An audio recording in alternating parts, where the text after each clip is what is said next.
Hello गोड़ लगतनी, प्रणाम करतनी। आप सब कैसन बनी है जरूर बताइए। क्या आज हम उपस्थित बानी शानदार शानदार गाड़ी लेके, जो कि बड़ा ही मजेदार बात। तो गाड़ी सुनी जा, शादी ब्याह में गाने वाला जो गाड़ी होता है वही हम आज गावत बानी। तो आप सब सुनी जा जरूर, और लाइक करी जा, शेयर करी जा, चैनल पर नया बनी जाए तो सब्सक्राइब करी जा, और एक प्यारा सा कमेंट करी जा, ताकि हमरा अच्छा लगे, हमरा पता चल सके कि आप लोग के कैसन लागल हो। जरूर बताई जा अच्छा लागल हो कि ना लागल हो, और कैसन गीत सुनल चाहते हैं जा वो भी बताई जा। हम जरूर लेके आप सबके फरमाइश पूरा करब। तो सुनी जा गाड़ी मजेदार।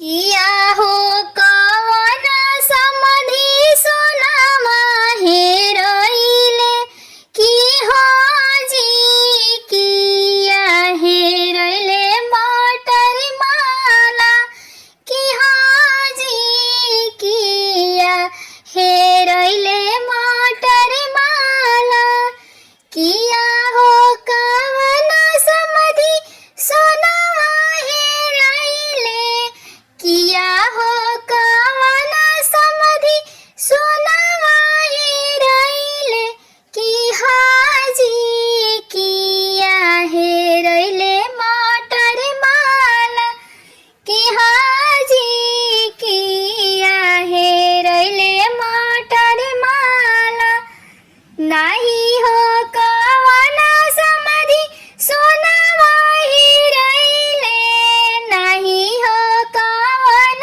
समधि सोनामा हेरइले, नाही हेरइले मटर माला, की हाजी नाही हेरइले मटर माला, की हाजी नाही हेरइले मटर माला।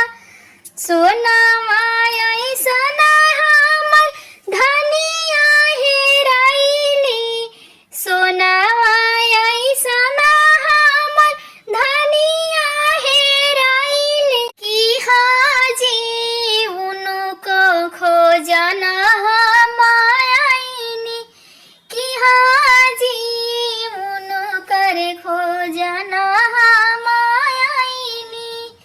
सोनामा अइसन हमर बहिनी हेरइली, सोनामा अइसन हमर बहिनी हेरइली, की हाजी उनको खोजन हम आइनी, की हाजी उनकर खोजन हम आइनी।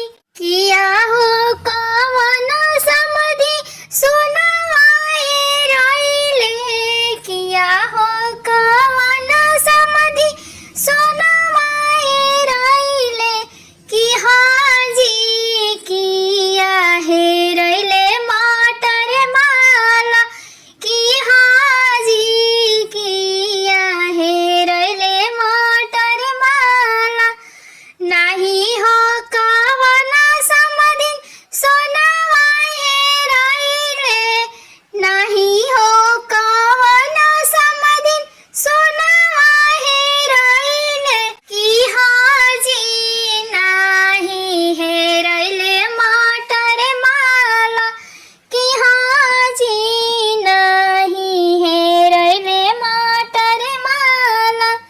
सोनामा अइसन हमर फुआ हेरइली, सोनामा अइसन हमर फुआ हेरइली, की हाजी उनके खोजन हम आइनी, की हाजी उनके खोजन हम आइनी।